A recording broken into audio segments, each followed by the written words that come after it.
If you are a Benin man, you are a true Benin man. What I'm going to say now, correct me. It is when you finish prayers in Benin, and every Benin man that is born by Benin parents belongs to the palace. Whether the child is born in Russia or born in Seattle, Washington, as long as that child is born by the Benin parents, it belongs to the palace. And I will explain. When you have a male or female child, as they are growing up, they'll get to a certain level. If you either don't put a pants or put something, your mother will shout on you. Okuyoba for the male, Okuyoba for the female. It tells you that all of us belong to the palace. And to a Benin man born in the Benin soil or after Benin soil, after God is the Oba Benin, we enjoy serving him. Ndi Benin na wati multi or tiatema. The more you press a food, the more you are pressing it, the more you were able to discover the seed. In my quest to make sure that my people understand that we're not descendants of Benin, we don't have anything in common, that we are typical Igbos, I begin to see that I even made mistake by not calling a spade a spade. But like they said, it's better now than never. I am going to apologize to everybody who is following me for not discovering this truth on time. I used to think I'm a very smart man, logically sound, that I can be able to sit down and reason and see things beyond what other people say. But it took me many months to truly understand what is actually going on in this Benin so-called documented history. You know, over the time, we keep asking them, present one fact that show that Benin history is documented. We have not been able to see it. But in a few months now, a lot of things are pointing. This thing that Oba Benin did recently by suspending some king are beginning to review what is actually the Benin history. The one you think you know is one they want you to know. The one they have hidden but is being displayed is the one I'm trying to tell you now. And that's why I want to apologize, because I'm supposed to have known this. I'm supposed to have known this. And I'm very sorry that I'm knowing it lately. It was wounded civilian who last year, 1 year ago, used my video place. But I know some of my Igbo brothers who tagged me, and some of the late Ibinu ambassador who tagged me in that video will see. Because 90% of the time, even this video that you watched, these guys will be the one to tag me because they want to prove something. Wounded civilian called me an Ovie in Benin language, which means S-L-A-V-E. I don't want to use the right word so that Facebook or TikTok will not ban me. I'm not making money from it. After he called me that thing, 90% of the time, this is what they say. You people are our S-L-A-V-E. You people are Igbo people. Igbo word mean S-L-A-V. They even bring a proof to show you. But you know, I've been saying it that words and application are not the same thing. I've said it time without number that wisdom, if anybody claim he has wisdom, the actions must be positive. And that's why it's a wrong attitude for you to say somebody that is a crook is a wise person. No. If anytime somebody uses sense, but the end result is negative, the person is a crook, cunning and crafty. Once you say you are wise, the end result must be positive. That's why they say actions speaks louder than voice. It's not what you define, it's not what you say. When people say words have power, I keep laughing at them. Word does not have power. Over the years, even some Yoruba believe this, and they will say the word Igbo means S-L-A-V-E.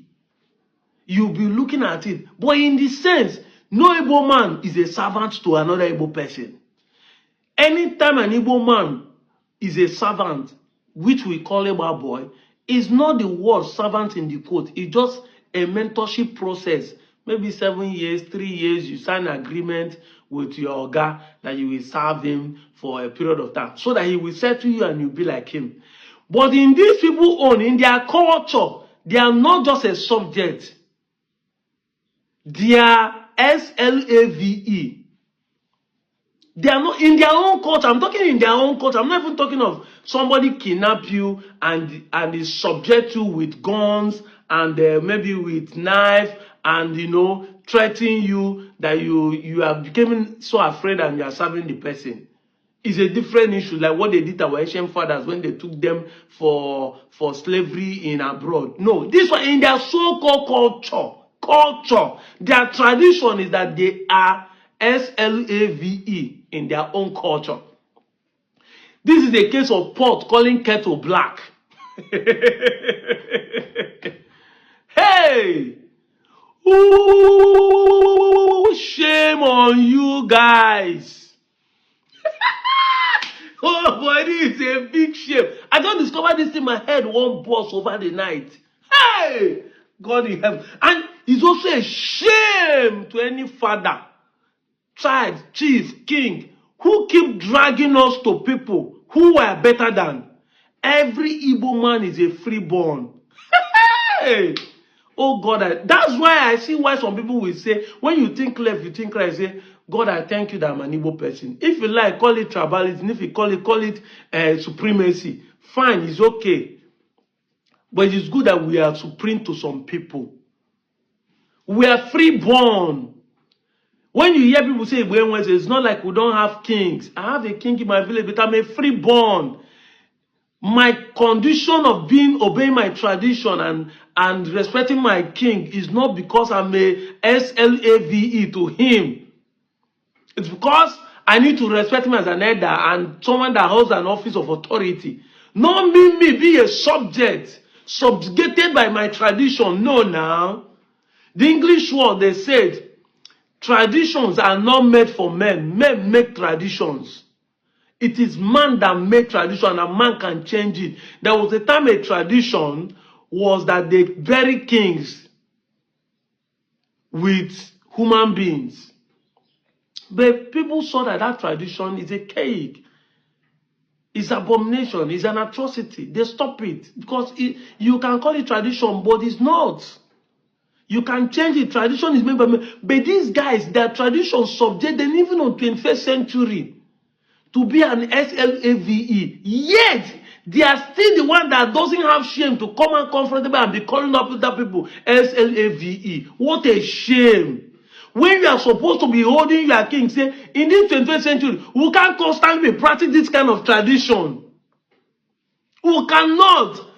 Instead of you to see beyond it, you are the one bragging up and down, wearing a rag cloth, like a servant, in your own culture. What a shame. Look at the videos now where a whole chief will need to be begging, hey, I'm a subject, so forgive me. Where did it happen for an Igbo? I mean, where did it happen for an Igbo? Am I saying that people don't kneel down to beg people? Or if I go to Oba Palace, I cannot kneel down to greet more. If I go to Ovieoba, I cannot dobele. That is, they say go to Rome, you behave like Rome. But you can't subject me to be an Yoruba person. See, in the 21st century, what I know today, if I'm a Yoruba person, I can't be subjected to be an SLAVE, assuming that's what Yoruba people practice. Remember, I use the word assuming because when I know they get sense. You are practicing modern day SLAVE, and you still have audacity to come and be dragging other people that's what their name means. Igbo people mean slave. Let's assume that's what it means. But are we not freeborns? Everybody is a king in his own house. We don't bow down to anybody. Respect is not by bowing down. That is it. We only bow down to Chiko Kika Biama. We only bow down to God Almighty. Because every man has